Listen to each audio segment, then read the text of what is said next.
kelas 2B S1 Ilmu Keperawatan. Di sini saya akan memaparkan laporan analisis jurnal yang berjudul Hubungan Tingkat Kemandirian dengan Kualitas Hidup Lansia di Bakti Sosial Kresna Werda Sampainan Alu Sincin tahun 2024. Yang pertama, saya mengambil judul artikel tentang hubungan antara dukungan keluarga dan peran kader kesehatan jiwa dengan kemandirian activity of daily living orang dengan gangguan jiwa. Jumlah variabelnya ada 3. Variabel utama yang dikualifikasikan menjadi 2 jenis, yaitu 2 variabel independen dan 1 variabel dependen.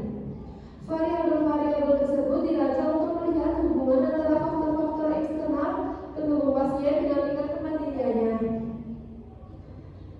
Dalam menjalani aktivitas harian, variabel-variabel ini dianalisis secara simultan dalam satu kerangka model hubungan menggunakan pendekatan kuantitatif.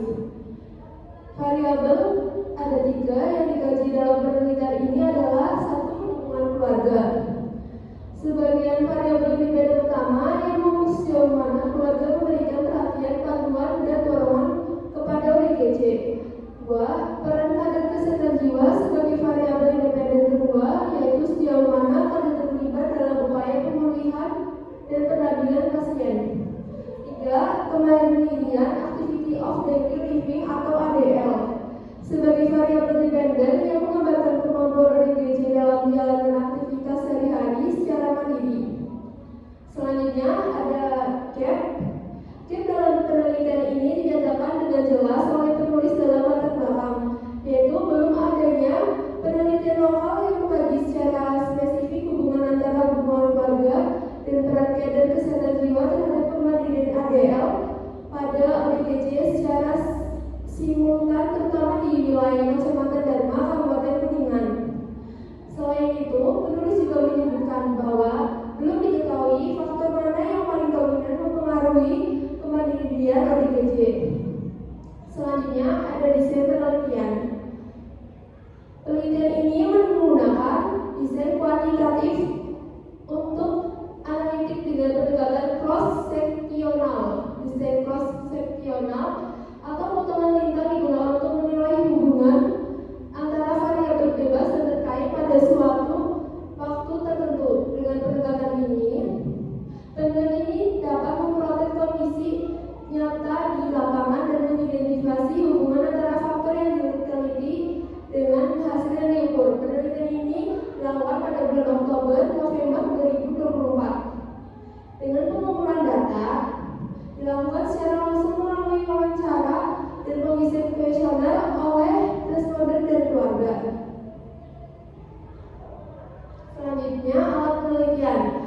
Instrumen yang digunakan dalam penelitian ini adalah yang pertama ada kuesioner hubungan keluarga dengan nilai validitas 0,444 dan reliabilitas 0,765.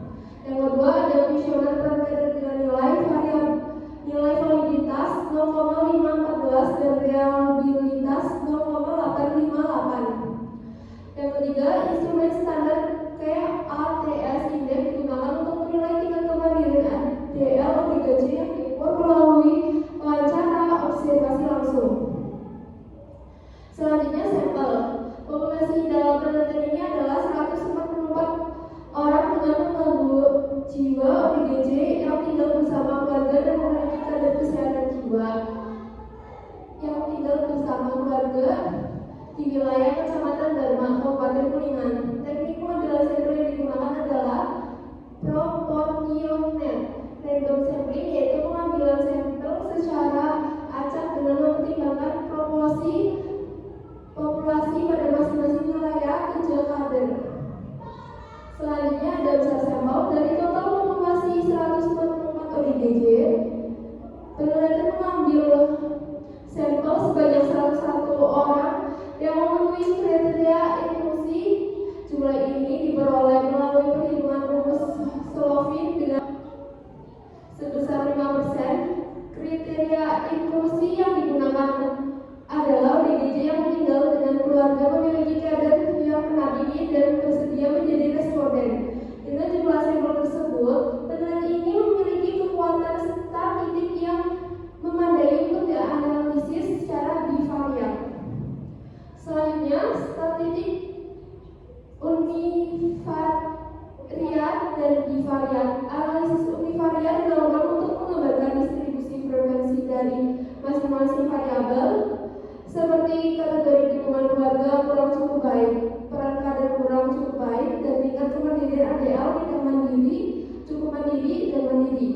Sedangkan analisis bivariat menggunakan uji square untuk menguji hubungan antara variabel hasil uji menunjukkan bahwa terdapat hubungan yang signifikan antara hubungan keluarga dan kebinarian ADL nilai P sama dengan 0,001 dan juga antara peran kesehatan jiwa dengan kebinarian ADL nilai P sama dengan 0,005. Sekian dari presentasi dari saya.